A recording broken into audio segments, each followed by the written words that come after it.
بسم اللہ الرحمن الرحیم۔ آپ خالد اقبال یوٹیوب چینل دیکھ رہے ہیں۔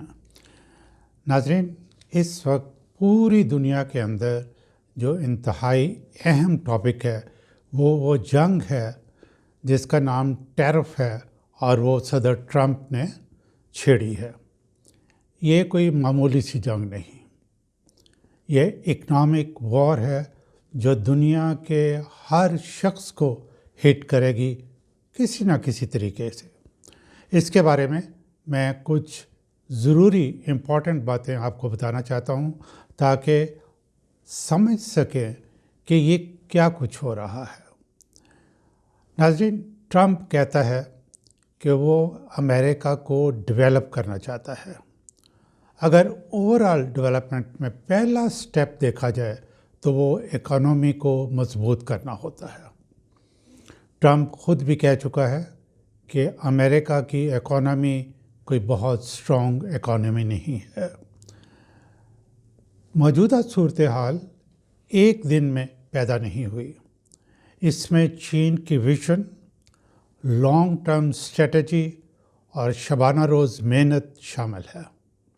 اگر آپ دوسری طرف دیکھیں تو اس میں امریکہ کی جارحانہ، ظالمانہ، تکبرانہ پالیسیاں بھی شامل ہیں۔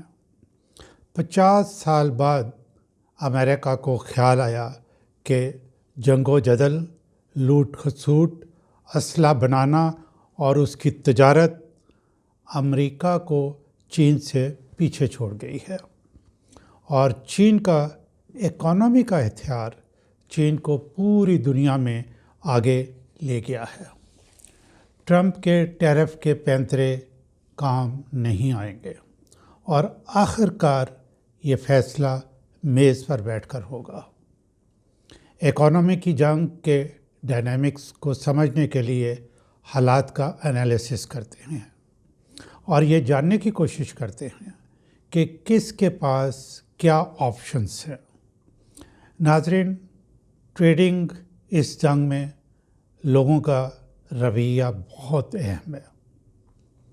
چائنا ایک قوم ہے، ڈسپلن کے لحاظ سے اسے دنیا کی بہترین قوموں میں شمار کیا جا سکتا ہے۔ ان کی تاریخ بتاتی ہے کہ جب بھی ان پہ کوئی مشکل وقت آیا تو وہ ایک جان ہو جاتے ہیں۔ دوسری طرف امریکہ چائنا کی طرح ایک قوم نہیں ہے۔ یہاں مختلف ممالک سے آ کر لوگ آباد ہوئے، جن میں نمایاں English, French, Welsh, Scottish, Irish اور جرمن شامل ہیں۔ ان کی محبتیں، ان کے جذبات اپنے روٹس کے ساتھ ہیں۔ ناظرین، یہ بہت امپورٹنٹ اور سمجھنے کی بات ہے۔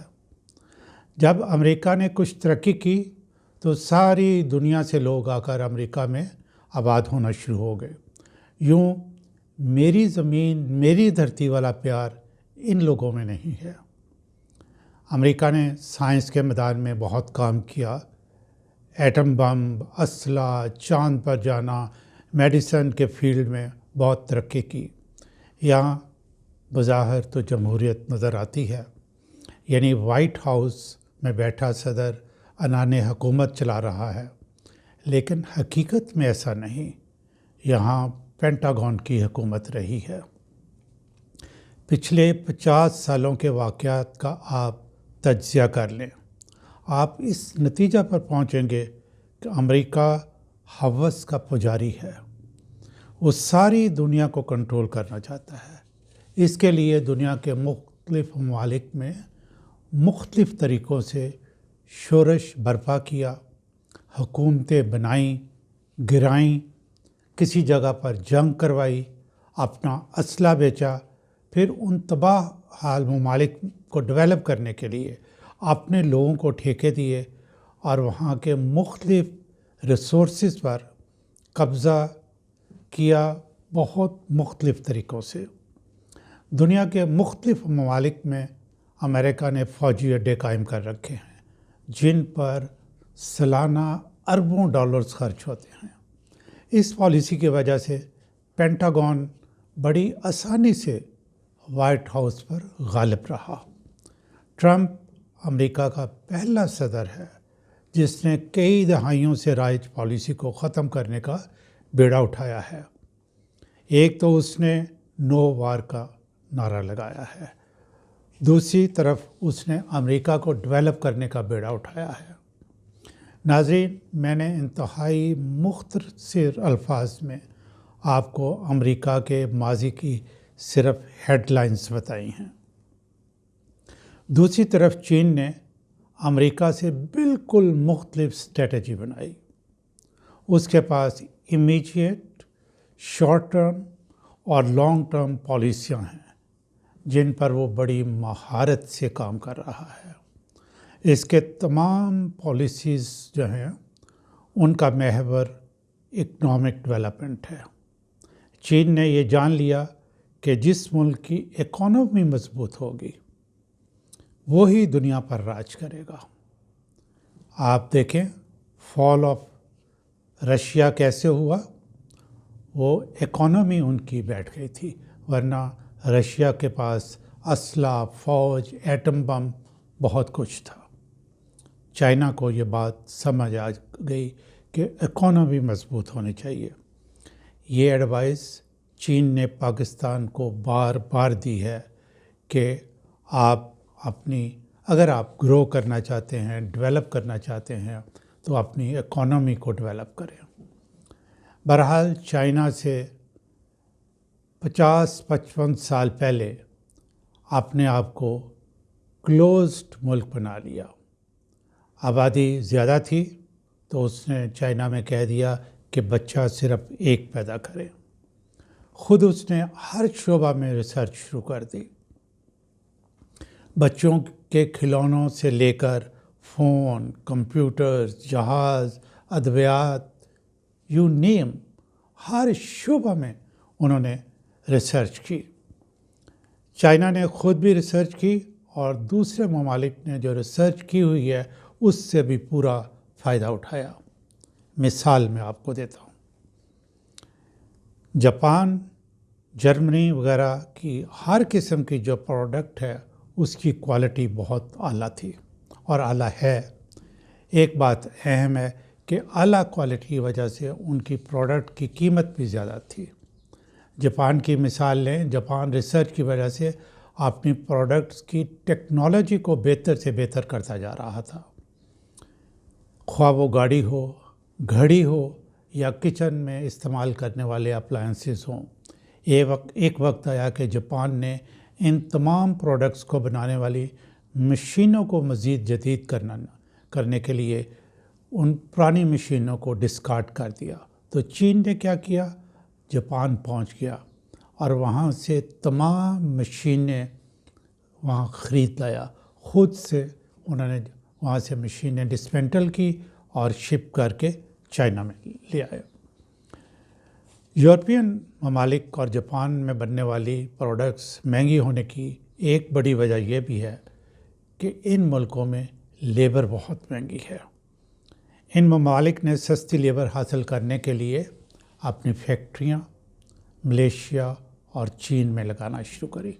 یہ امپورٹنٹ ٹرننگ پوائنٹ تھا کہ یورپین ممالک نے اپنی فیکٹریاں پہلے ملیشیا اور پھر چائنا میں لگانے شروع کر دی۔ لیٹ 60s اور ارلی 70s کی بات ہوگی، ان پروڈکٹس کی قیمتوں میں نمایاں کمی ہوئی۔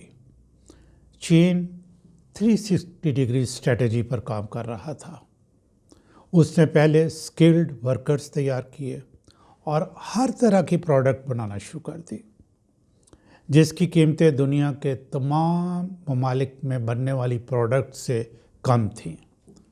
پھر اس نے اگلا سٹیپ کیا کیا؟ نالج ورکرز ڈیولپ کرنے شروع کیے اور دیکھتے ہی دیکھتے 10-15 سالوں کے اندر چین کی ہر قسم کی پروڈکٹ دنیا کے کونے کونے میں پہنچ گئی۔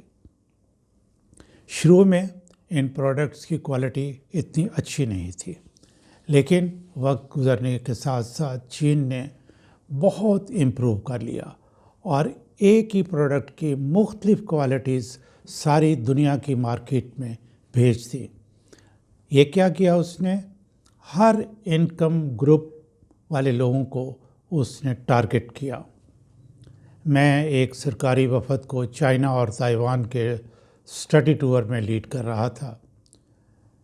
چائنا میں مارکیٹ میں جانے کا اتفاق ہوا تو یہ دیکھ کر مجھے حیرت ہوئی کہ ایک شرٹ $10 میں ملتی تھی، اور پھر $110 میں بھی شرٹ دستیاب تھی، کاٹن کی، پروسیسڈ کاٹن کی بہترین شرٹ، یعنی اس نے کوالٹی اتنی امپروو کر لی تھی۔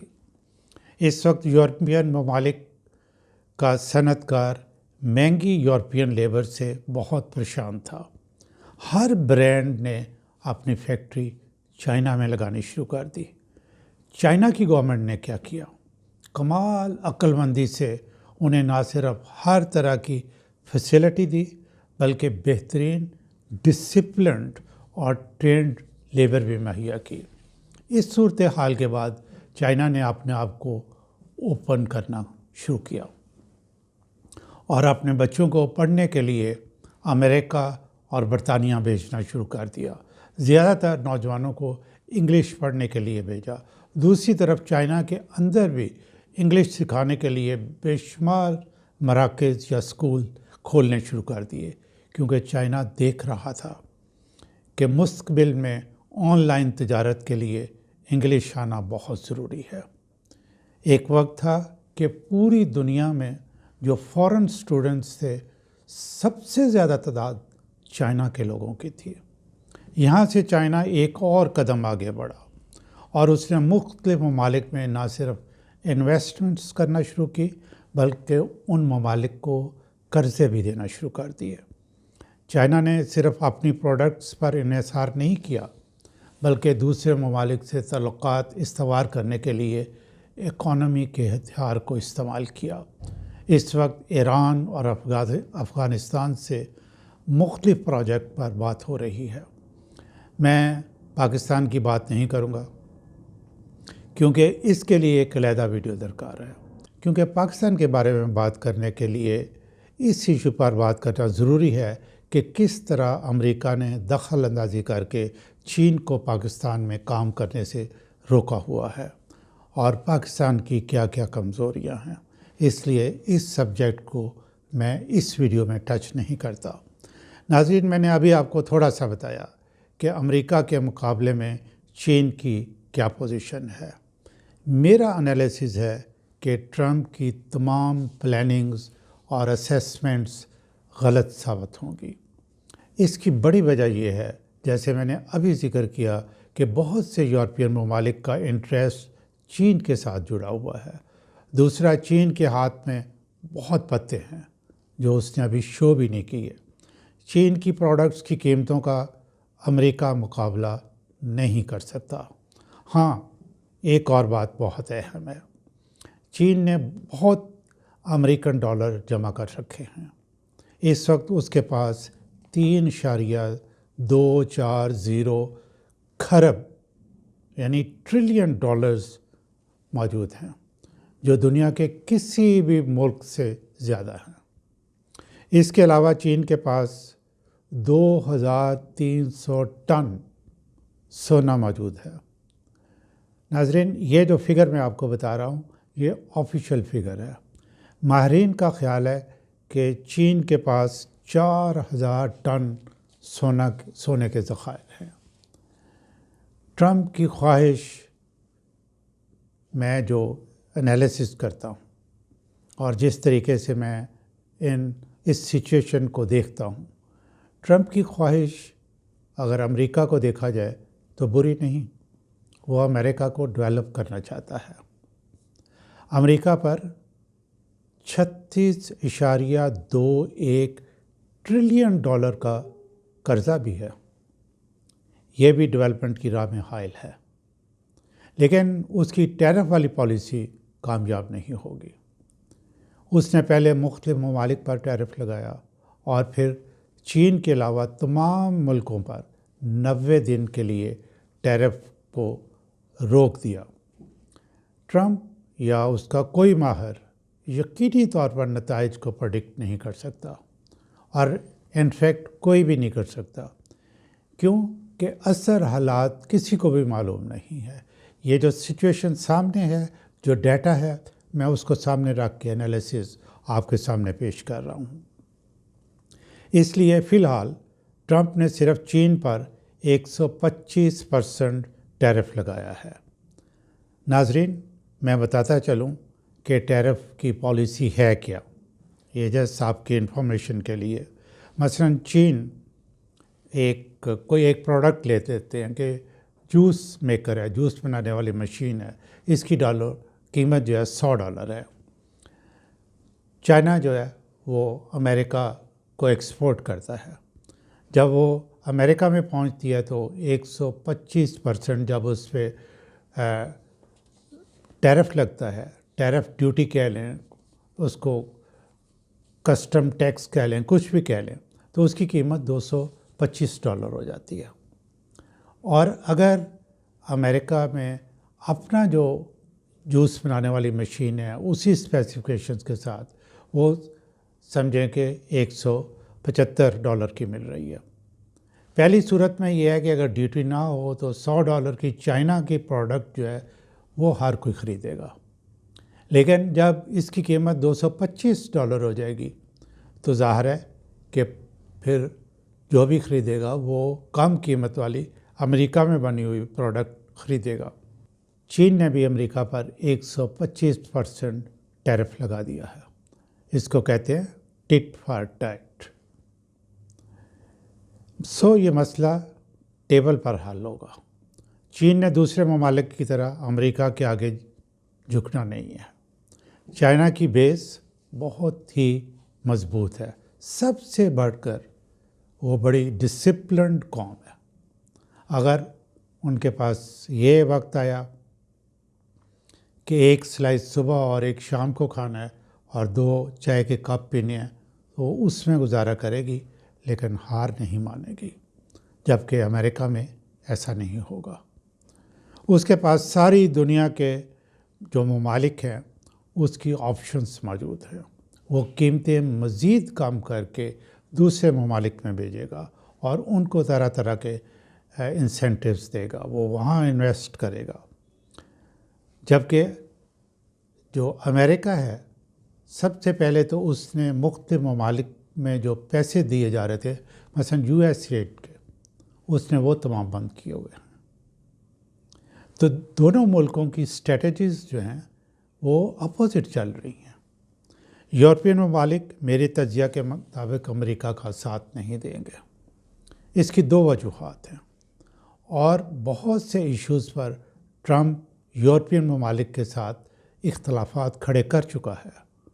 دوسرا، ٹریڈ کے معاملے میں یورپین ممالک کو چائنا زیادہ سوٹ کرتا ہے، کیونکہ چائنا اپنے ملک میں یورپین ممالک کے جو بہت سی پروڈکٹس ہیں وہ بھی بنا رہا ہے۔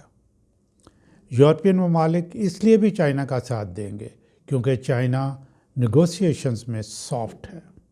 سافٹ ہونے سے اس کا ساری دنیا میں پھیلنے کا ٹارگٹ پورا ہوتا ہے، کیونکہ یہ دیکھیں کہ جو چائنا کی پالیسی ہے وہ یہ ہے کہ وہ اکنامیکلی ساری دنیا پہ چھا جائے۔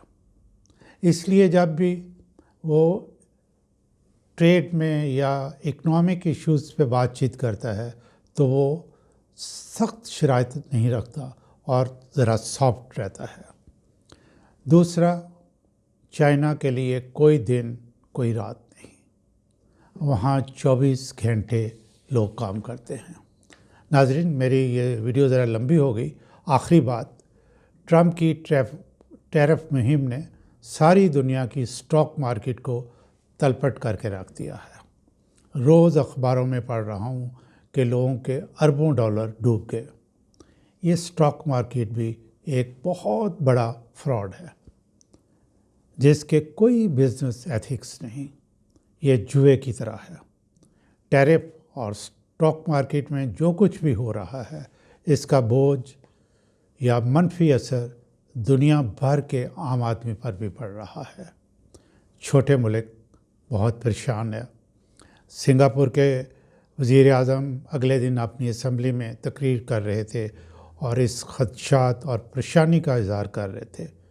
یو اے ای تو چلتا ہی ٹریڈنگ پر ہے، وہ علیحدہ پریشان ہے۔ چین نے صاف کہہ دیا ہے کہ ٹیرف ہو یا ٹریڈ، یہ اس کے علاوہ کچھ اور، ہم ہر طرح تیار ہیں۔ یعنی چائنا نے بیٹھ کر ویل تھاٹ آف اسٹریٹجی بنا لی ہے کہ وہ امریکہ کا ہر میدان میں مقابلہ کرے گا۔ ناظرین، میرا انالیسس یہ ہے کہ یورپین ممالک امریکہ کا ساتھ نہیں دیں گے۔ روس بھی چین کے ساتھ ملے گا اور امریکہ کی جارحانہ اکنامک پالیسیز کا مقابلہ کرے گا۔ یہ اکانومی کی جنگ طول پکڑے گی۔ ٹیرف کے معاملہ میں ٹرمپ ابھی اور حربے استعمال کرے گا اور چائنا اپنے پتے کھیلے گا۔ پاکستان پر پھر سے ایک بار پریشر آئے گا۔ اس صورتحال سے سیکھنے کی کیا بات ہے؟ وہ یہ ہے کہ سیلف ریلائنس کی طرف جائیں اور زندگی کی ضروریات، جنہیں ہم نیسیسٹیز آف لائف کہتے ہیں، وہ خود بنائیں۔ ناظرین، mark my words, world is changing. Economic war has started and it will continue for a long time.